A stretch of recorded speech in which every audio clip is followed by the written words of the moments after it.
Thank you for joining me on this beautiful day. Today's topic is going to be how Drink Pink starts from a tiny little bud.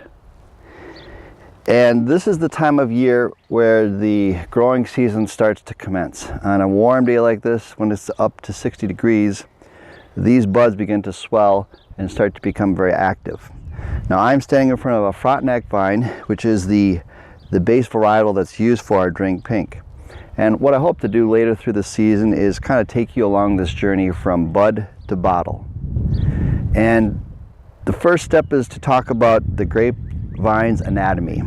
This is the trunk. These are the cordons, which are considered sort of the arms of the vine. And these are the canes, which are last year's shoots. Now you have to sort of use your imagination here. But when Bob went through here to prune this vine a month ago, each one of these, they're called spurs now, was last year's shoot growth. Last year's shoot growth was cut off at this point, and the goal was to, or is to, create balance in this vine. That is, knowing what this vine produced last year, we can gauge what its likely fruitfulness will be this upcoming year. And we want to bring back the potential growth of this vine to the extent that the energy of the vine is focused on maturing the fruit that will come from each one of these buds. So what are left here are two we call kicker canes. This is our frost protection. Today is May 9th. We literally have to wait another 2 weeks before we can feel rather confident that we won't have frost damage. So over the next 2 weeks, if there is an incident where the temperatures get below 32 degrees, these buds have now become very vulnerable to frost damage. Especially when they open up a little bit on warm days like today, that's not too far away. All that green tissue will die back. This is our insurance, such that if too many of these buds get zapped by the frost, this can be laid down and become sort of a temporary cordon for this particular growing season. Hopefully we won't have to do that, and in about 2 weeks these will be cut off just like these other spurs were. Now each one of these buds, it's hard to believe, but that's why I want to take you on this journey. Each one of these buds through the growing season now, from it will emerge a shoot which will grow to the top wire in the matter of 6 to 8 weeks, sometimes less depending on the weather.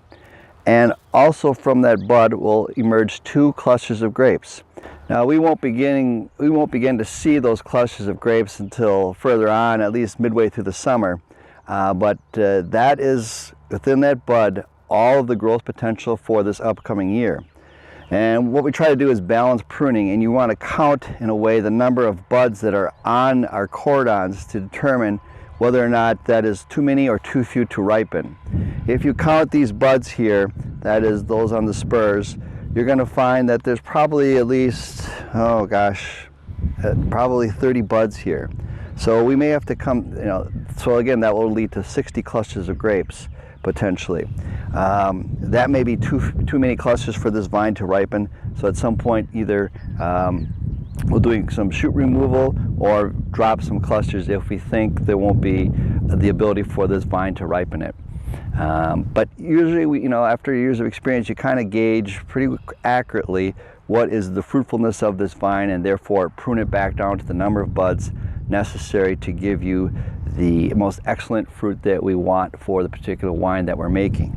Now this Drink Pink here, it comes from the Frontenac, and what we've learned is that if it's a little bit underripe, you get those beautiful strawberry, rosemary, raspberry aromatics, that pink grapefruit expression. And that was the result of learning from a very cool growing season that was the expression from this grape. So if we have a really hot summer this year, we'll probably leave more of the leaf canopy in front of these clusters so as to not get the ultimate ripeness, because it's the slightly underripe aspect of the Frontenac that leads to its great popularity. So join me again next time, and through the growing season we'll talk a little bit more, and you'll actually see how this bud is going to emerge to produce a beautiful cluster of grapes, which will then lead to a very delicious Drink Pink wine. Thank you.